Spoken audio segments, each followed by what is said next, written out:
Assalamualaikum warahmatullahi wabarakatuh.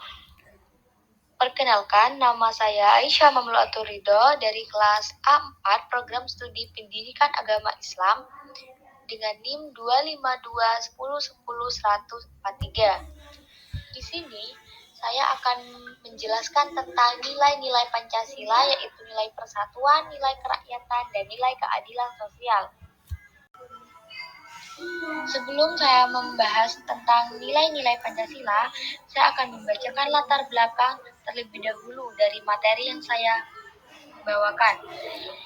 Pancasila memiliki berbagai nilai-nilai penting yang tercermin dalam 5 silanya.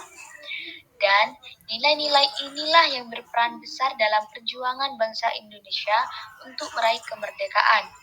Bersama semboyan Bhinneka Tunggal Ika, Pancasila menjadi fondasi kuat yang menjaga persatuan dan kesatuan bangsa.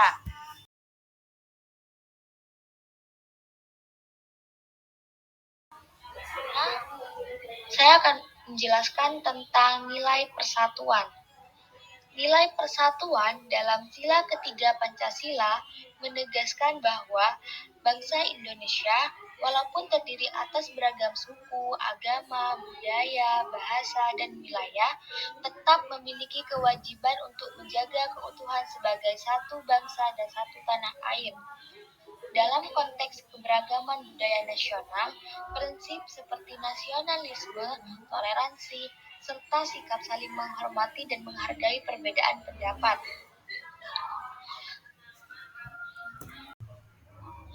Selanjutnya, nilai kerakyatan. Sila keempat menjelaskan tentang adanya kebersamaan dalam mengambil suatu keputusan dengan cara mengatasi serta adanya kejujuran. Artinya apa? Para pemimpin di Indonesia perlu memiliki kebijaksanaan dalam mengambil keputusan untuk kebaikan masyarakat. Selanjutnya ada nilai keadilan. Dalam sila kelima, istilah adil dipahami sebagai nilai yang ditujukan kepada manusia sebagai individu. Suatu tindakan dianggap baik apabila selaras dengan prinsip keadilan yang berlaku bagi masyarakat. Nilai ini mencerminkan tujuan, cita-cita, dan harapan bangsa Indonesia untuk memperoleh perlakuan yang adil dalam seluruh aspek kehidupan.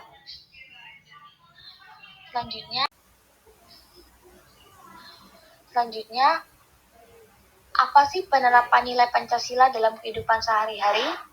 Nah, dalam sila ketiga, yaitu pengamalan sila ini dapat dilakukan dengan menumbuhkan rasa cinta terhadap tanah air, seperti menggunakan bahasa Indonesia yang baik dan benar, merasa bangga pada produk lokal, serta menghargai berbagai budaya. Jadi, dengan kita menggunakan bahasa Indonesia, maka kita tanpa sengaja menumbuhkan rasa cinta kita terhadap Indonesia dengan menggunakan bahasa Indonesia yang baik, dan juga kita merasa bangga terhadap produk lokal kita sendiri seperti menggunakan batik dan lainnya. Penerapan sila keempat, yaitu nilai ini diterapkan melalui berbagai tindakan seperti bermusyawarah untuk mencapai keputusan bersama, menjalankan proses demokrasi dengan adil, membuat keputusan secara bijak dan tanggung jawab. Jadi kita nggak semena-mena untuk mengambil keputusan secara asal-asalan, tetapi kita harus musyawarahkan sebelum kita mengambil keputusan dan tanggung jawab. Nah, sila kelima yaitu pengamalan sila ini dapat diwujudkan melalui berbagai tindakan seperti gotong royong, mentaati peraturan, termasuk membayar pajak dan retribusi, bersikap adil dalam setiap hal. Nah, selanjutnya upaya mendorong keharmonisan nilai Pancasila. Yang pertama ada sila ketiga Pancasila, yaitu Dalam kehidupan yang dipenuhi keberagaman suku, agama, budaya, dan bahasa, nilai-nilai Pancasila menjadi pedoman penting untuk menjaga ketertiban serta membangun kerukunan sosial. Jadi, di Indonesia ini kan berbagai suku, banyak kan suku-suku, agama, budaya, dan bahasa. Kan nggak semua tuh satu bahasa Indonesia, nggak semua budaya tuh budaya, masih banyak budaya asing, budaya-budaya di luar Jawa, kayak agama. Jadi kita tuh bagaimana agar kita tuh menjaga ketertiban dan kerukunan meskipun dengan dengan berbeda-beda keyakinan, agar apa? Agar kita tuh dapat menumbuhkan saling kerukunan dan ketertiban agar tidak terjadi konflik di antara masyarakat Indonesia. Nah, yang sila selanjutnya, sila keempat, yaitu upaya pertama dalam membangun keharmonisan kerakyatan ialah meningkatkan literasi ideologi Pancasila melalui pendidikan kewarganegaraan, mengembangkan pendidikan demokrasi yang berlandaskan nilai Pancasila di tengah masyarakat. Selanjutnya, sila kelima, yaitu mewujudkan keadilan sosial di Indonesia dapat dimulai dari perumusan kebijakan publik yang benar-benar berorientasi pada pemerataan. Pemerintah perlu memperkuat berbagai program seperti jaminan sosial, bantuan pendidikan, dan dukungan bagi masyarakat kurang mampu. Jadi, pemerintah itu memberikan bantuan kepada masyarakat Indonesia yang kurang mampu, seperti pada pendidikan. Nah, makanya diadakan beasiswa agar apa? Agar teman kita yang gagal dalam melanjutkan pendidikannya itu dibiayai oleh pemerintah agar bisa sekolah kembali. Selanjutnya ada manfaat nilai Pancasila. Ada manfaat nilai Pancasila. Manfaat dari sila ketiga Pancasila yang pertama adalah menciptakan kehidupan sosial yang harmonis. Maksudnya, setiap manusia harus saling berdampingan yang tidak memandang latar belakang seperti yang kaya ataupun yang miskin. Jadi kita semua tuh sama, satu Indonesia. Nah, yang kedua ada menjaga stabilitas dan keutuhan NKRI. Nilai ini mengajarkan kita bagaimana menyatakan kepentingan negara daripada kepentingan pribadi. Jadi kita tuh harus mengutamakan kepentingan negara terlebih dahulu, lalu kepentingan pribadi. Yang ketiga ada menguatkan rasa kebersamaan dan gotong royong. Nah, dengan adanya kegiatan seperti ini, maka tidak sengaja kita dapat menolong dan mempererat rasa kebersamaan antar warga. Manfaat dari sila keempat yaitu yang pertama ada membangun sikap demokratis dan pergaulan. Maksudnya apa? Kita dapat menanam rasa menghargai pendapat orang lain. Dalam kelompok, kita tidak hanya menyuarakan pendapat sendiri, tetapi kita mendengarkan pendapat dari orang lain. Di situ, tugasnya kita adalah mendengar dan menghargai pendapat orang lain. Nah, yang kedua, ada menumbuhkan rasa tanggung jawab kolektif. Karena dapat mendorong masyarakat untuk merasa bertanggung jawab terhadap situasi yang ada di sekitar kita. Manfaat dari sila kelima, yang pertama ada mendorong rasa kepedulian dan empati antar warga. Jadi, kita sebagai bangsa Indonesia harus saling membantu dan memahami keadaan sosial antar warga dalam sehari-hari. Karena apa? Karena kita yang akan membantu kita pertama kali adalah tetangga kita, saudara kita. Jadi kita tuh saling membantu dan memahami karena kita juga akan butuh kepada mereka. Nah, selanjutnya Yang kedua adalah menjaga stabilitas politik dan keamanan nasional. Maksudnya apa? Sebagai warga negara, agar tidak terjadi konflik, kita harus diterapkan masyarakat yang damai dan menjadi kehidupan bangsa yang aman. Nilai yang ketiga, meningkatkan kualitas hidup bangsa secara keseluruhan. Ketika hal dasar seperti ini, pendidikan, layanan kesehatan itu harus diperlakukan secara adil tanpa memandang siapapun.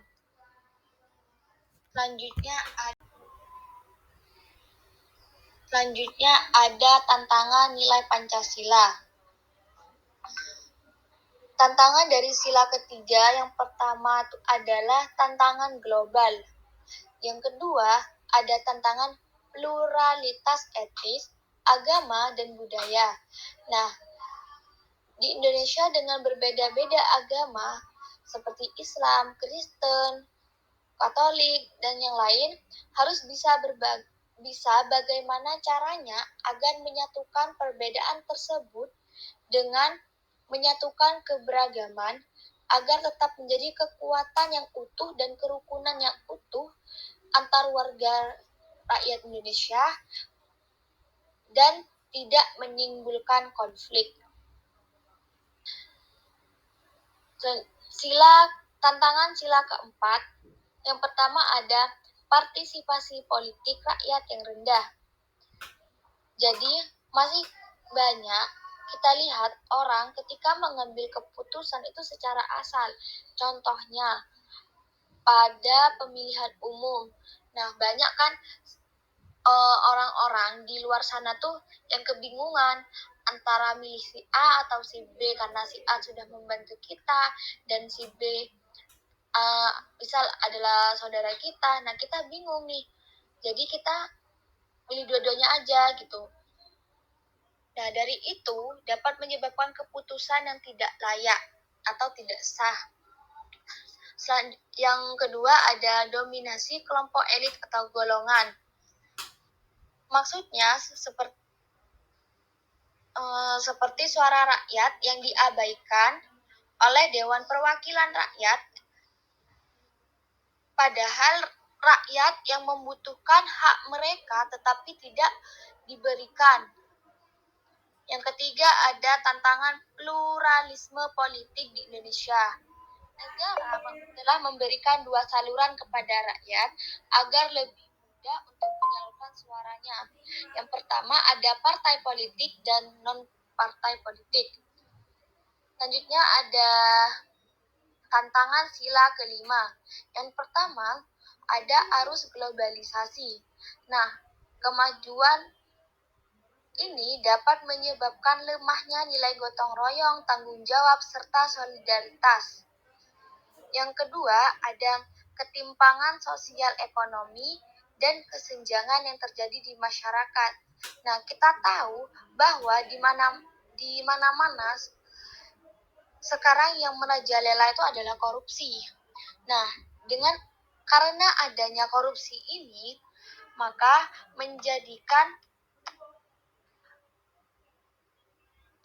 yang dapat menyebabkan keterlambatan ekonomi kepada masyarakat. Contohnya misal seperti gaji. Nah, misal gaji seorang karyawan. Seharusnya pada tanggal 1 atau tanggal 2 itu diberikan kepada karyawan, tetapi karena bosnya korupsi separuh dari gaji karyawan, maka dapat memperlambat gaji tersebut. Seharusnya sudah diberikan, maka tidak diberikan. Selanjutnya, ada solusi dalam menghadapi tantangan. Salah satu aspek utama adalah bidang pendidikan, di mana Pancasila harus diajarkan secara lebih kontekstual kepada generasi muda. Nilai-nilai Pancasila menjadi pondasi kuat bagi terbentuknya masyarakat yang berkarakter, adil, dan mampu mempertahankan jati diri bangsa di tengah perubahan global yang semakin cepat. Dengan pendidikan ini, maka diajarkan bagaimana agar kita, generasi muda, dapat menghadapi tantangan-tantangan di era globalisasi dengan mudah dan menjadikan Pancasila sebagai landasan utama dalam kehidupan sehari-hari. Setelah kita mendengar penjelasan yang saya berikan, dapat disimpulkan bahwa nilai-nilai Pancasila inilah yang berperan besar dalam perjuangan bangsa Indonesia untuk meraih kemerdekaan. Bersama dengan semboyan Bhinneka Tunggal Ika, Pancasila menjadi pondasi kuat yang menjaga persatuan dan kesatuan bangsa. Namun, tantangan modern seperti globalisasi dan polarisasi sosial memerlukan adaptasi nilai kesatuan ini. Mungkin cukup sekian yang bisa saya jelaskan, kurang lebihnya mohon maaf. Wassalamualaikum warahmatullahi wabarakatuh.